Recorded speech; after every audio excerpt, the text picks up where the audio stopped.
नमस्कार. बालभारती कथा विश्व इयत्ता दुसरीतील ही छान अशी कथा महात्मा फुले. आपल्या देशावर इंग्रजांचे राज्य होते त्यावेळची ही गोष्ट. एकदा इंग्रज राजपुत्राला लोकांनी पुण्याला बोलावले. राजपुत्राने येण्याचे कबूल केले. राजपुत्र पुण्याला येणार म्हणून सर्वांना आनंद झाला. दरबार भरवून राजपुत्रांचे स्वागत करावे असे त्यांनी ठरवले. पुण्यातल्या मोठमोठ्या लोकांना त्यांनी त्या स्वागत समारंभासाठी बोलावले. जवळपासच्या श्रीमंत लोकांनाही आमंत्रण दिले. ते उंची उंची पोशाख करून आले. कोणी रंगीबेरंगी फेटे बांधले होते तर कोणी झिरमिळ्यांच्या पगड्या घातल्या होत्या. काही जण साहेबी पेशात आले. मंडपाच्या दारापाशी गर्दी झाली. बाहेर शिपाई उभे होते. बंदोबस्त कडक होता. निमंत्रण पत्र पाहून शिपाई एकेकाला आत सोडत होते. साध्या वेशातला एक गरीब शेतकरी मंडपात जाऊ लागला. त्याचा पोशाख गरिबीचा होता. कमरेला आखूड धोतर, अंगात ठिगळे लावलेली बंडी, डोक्यावर फाटलेले मुंडासे आणि खांद्यावर घोंगडी असा त्याचा वेश होता. तो पाहून त्याला शिपायाने अडवले.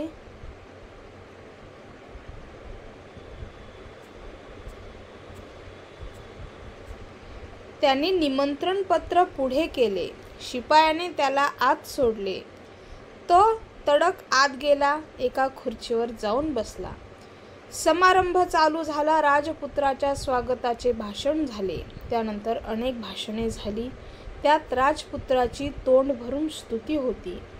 राजपुत्राचेही भाषण झाले. आता समारंभ संपणार तेवढ्यात तो शेतकरी वेशातला माणूस ताडकन उभा राहिला आणि मोठ्याने बोलू लागला.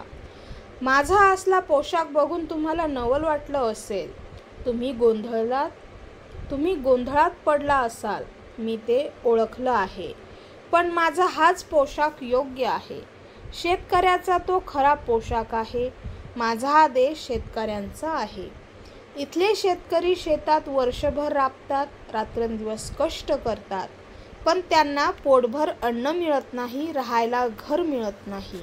आपल्या त्या शेतकऱ्यांचं दुःख राजपुत्रांना कसं कळणार? दरबारातल्या या श्रीमंत लोकांकडे बघून त्यांना वाटेल की हा देश श्रीमंत आहे. भरजरी पोशाखातल्या या माणसांना पाहून त्यांना वाटेल की हा देश सुखात आहे, पण ते खरं नाही. या देशातले शेतकरी गरीब आहेत. ते हालात दिवस काढत आहेत. त्यांचं दुःख सगळ्यांना सांगावं, राजपुत्राला ते कळावं म्हणून मी इथं शेतकऱ्याच्या वेशात आलो आहे.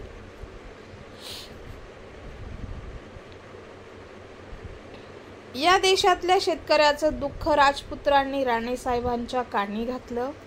शेतकऱ्याचे दुःख सर्वांच्या कानी घालणारा हा पुरुष म्हणजे थोर समाजसेवक महात्मा ज्योतिराव फुले. महात्मा ज्योतिराव फुले यांची ही दुसरीतील छान अशी बोध देणारी कथा, हा छान असा धडा. महात्मा फुले.